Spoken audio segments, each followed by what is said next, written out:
All right, if you're new to the channel, my name is Andrew Emery. Welcome. I talk a lot about how to use the wrist and arms in the golf swing.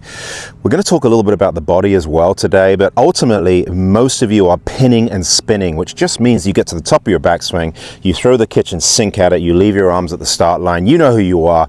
It's a real problem with golfers believing that the faster they move the body, the faster the club is going to move. That couldn't be further from the truth. It's a problem, right? And I've been able to agitate that over the last year or two, but I've got golfers that are working on trying to allow their arms to de-elevate. We want to make sure, of course, the arms work down in the transition, all right? We don't want to spin and again, leave the club behind, but they're hitting it fat, right? They're hitting it a little fat, they're hitting it a little thin. So I got a lot of questions and emails talking about how do we get that low point a little bit further forward. By the way, if you're not subscribed to the channel, click on that subscribe button. I'd certainly be grateful. There's a bell button next door. Click on that. You get a notification every time I release a new video. So let's talk about this. I'm going to hit a few golf shots. What I've done here very simply is I built what I call a gate. Okay, I've got two tees in a ground, perpendicular to my target line, maybe about a grip or so apart, and I'm going to make sure that golf ball is placed pretty much between the tees. Can you see that? One tee, two tees, that's where I need to set up. When I'm hitting a wedge, which is what this is, I'm going to set up with the ball pretty much in the center of my stance. I'm going to go ahead and put a little bit more pressure on my lead leg, okay, the one that's closest to the target. That's going to move my sternum to the front of the golf ball, which is going to be very, very helpful, because we want to have more of a descending blow with our shorter irons, pitching wedge 9-iron and 8-iron. The goal here, of course, is to make sure that when we make a pass at it, we're squeezing the golf ball into the front part of this gate. We're squeezing the ball between the club and the ground, and we're pushing the ball almost into the ground on the opposite side of this gate.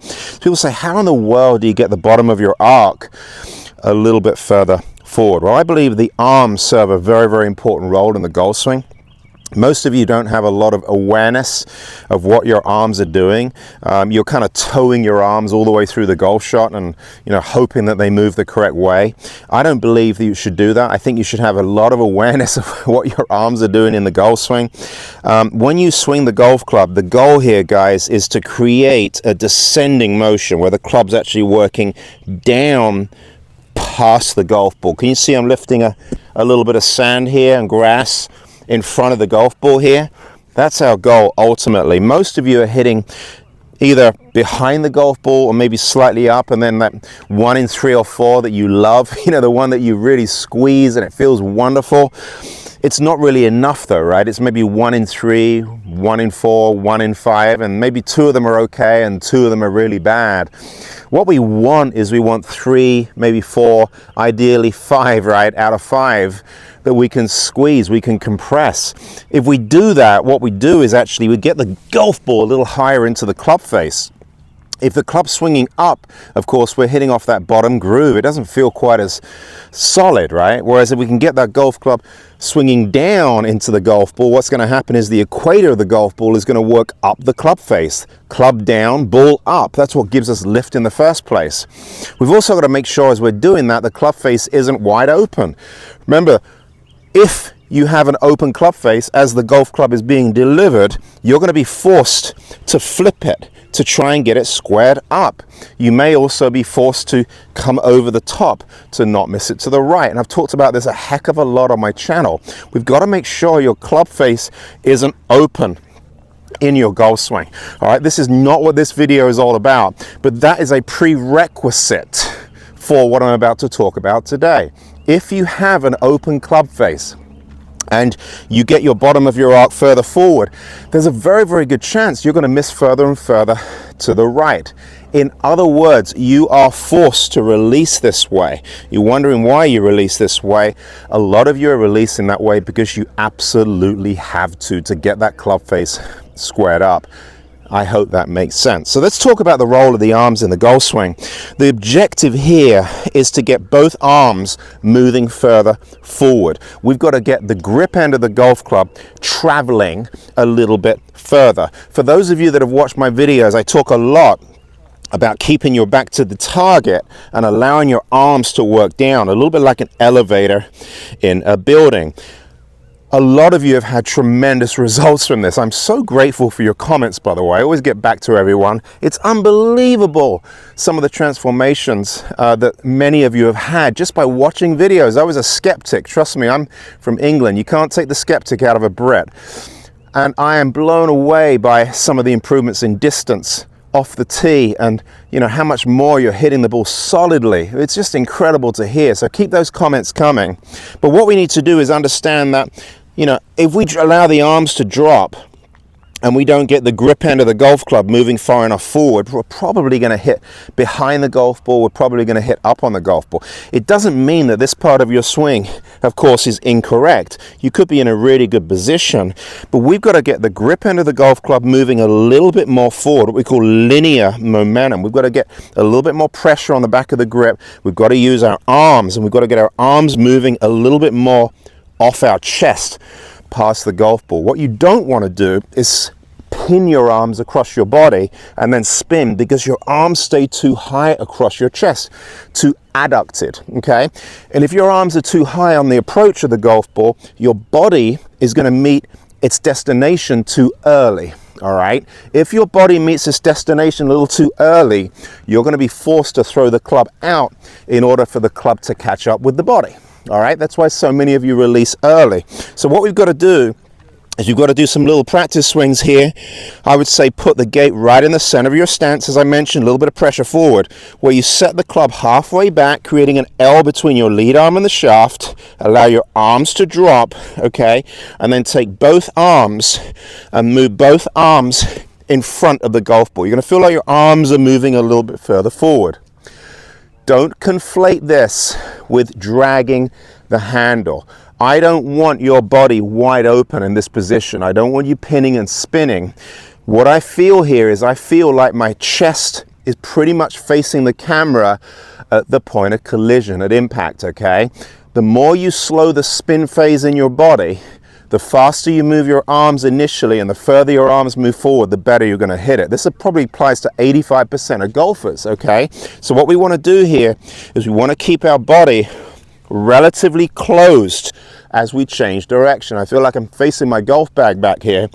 And then from here, guys, we're going to allow those arms to expand. You see my arms are expanding past the golf ball. What I don't want is to spin and then contract, okay? If your arms are moving towards you, there's absolutely no way that you're going to find your radius, okay? You're going to hit behind the ball, you're going to hit up on the golf ball, you're never going to compress it. So let's start with a little one here where I set the club to the side of me, hinge, and then I finish right around waist high. Can you see that? I'm going to do that a couple more times. There it is again. Now, for those of you that go on the driving range and your first swing is a full 7-iron, I would suggest stop doing that, okay? What you're trying to do when you warm up, whether for a round or for a practice session, is to establish the bottom of your arc early in your practice session. Hit a wedge, hit some little half shots, build your gait, get off to a good start. Don't go swinging full swings, full speed, and then you start mishitting shots. That is not the way to start a practice session. So as I mentioned earlier, you have to practice with intent.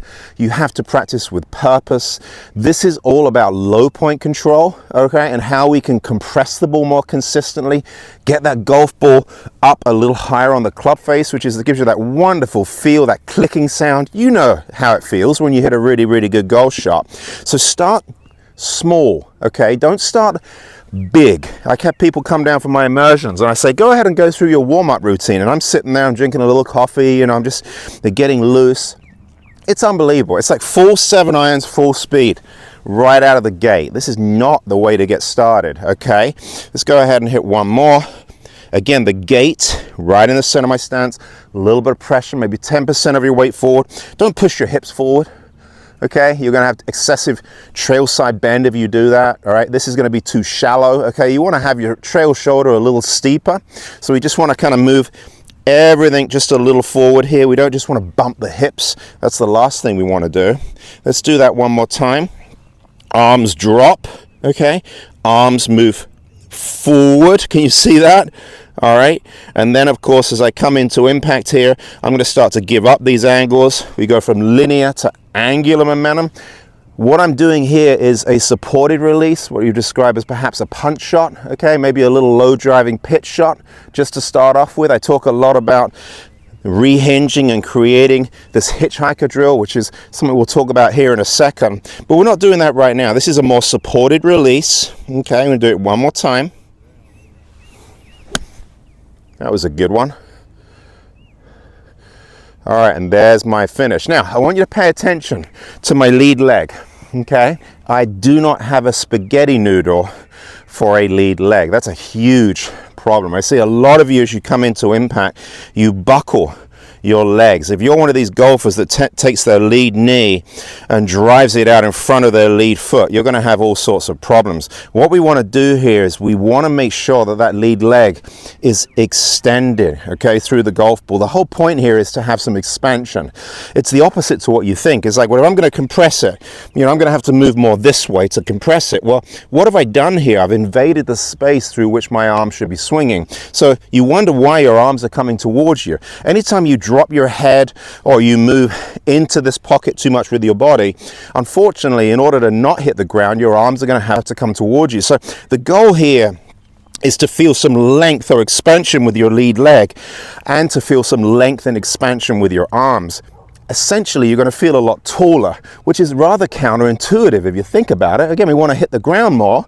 Why would we want to go more this way? It gives you permission, guys, to expand past the golf ball. Think about that for a second. So when I come into the golf ball here, I've got everything drifting a little bit more laterally. What I'm doing here is I'm moving forward, keeping the upper body back, keeping the trail hip back, and then I'm moving my arms forward. Can you see that? So I want to make sure that my lead leg is supporting me. What I don't want here are my joints, my knee joint, everything. I want it collapsing.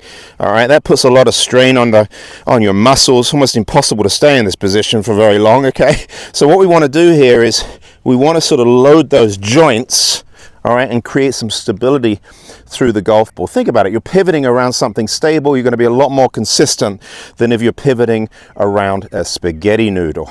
Hope that makes sense. So we're going to do this one more time. And what I'm going to do is I'm going to feel both arms moving forward. I'm going to feel my lead leg working back and up a little bit. Just watch the lead leg here as I hit the golf ball. And then I'm pushing the golf ball. You can see my divots here into the ground on the opposite side of the gate. So next step is real simple. We go straight to hitchhiker from there. And a hitchhiker drill is basically we're giving up these angles and we're going to send our speed home. Create an L between your lead arm and the shaft. You can have a little bit more symmetry now, right? Thumbs up, guys, on both sides of the golf ball. But again, make sure you establish your low point with a supported release first. Okay, once you've established that low point, you can see here I've got a nice pattern, got some bacon strips out in front of the golf ball here. I don't have 32-ounce stakes. All right, I'm not trying to create a pet cemetery here. What I'm trying to do is create some nice little bacon strips in front of the golf ball. And then what I'm going to do here, I go through the golf ball, I'm going to go ahead and send my speed home. So now you can see here good angle form between lead arm and shaft on the opposite side of my body. Let's go ahead and do that.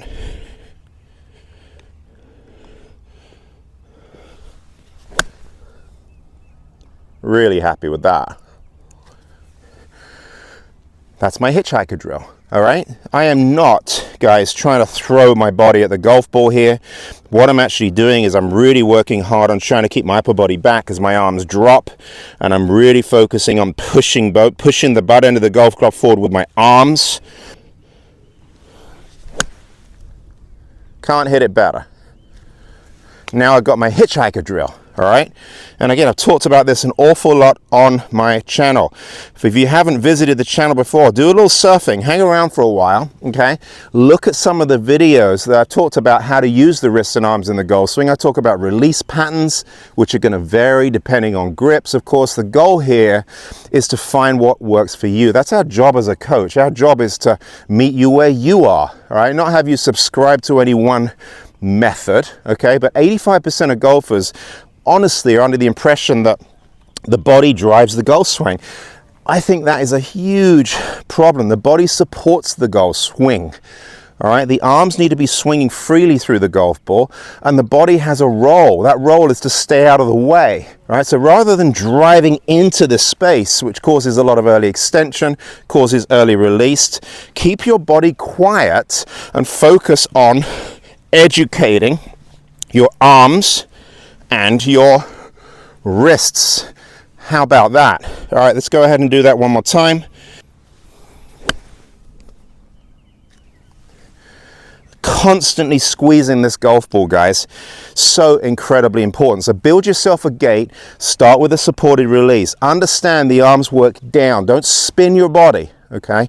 And then let's get those arms moving forward off your chest. If we can get a little bit more travel out of your grip in this direction, it's going to make a world of difference. If you think this could help, go ahead and share. If you have any comments, always get back to people. Thank you so much for your support and subscribing. If you want to compress the golf ball, this is a wonderful place to start. We'll talk to you next time.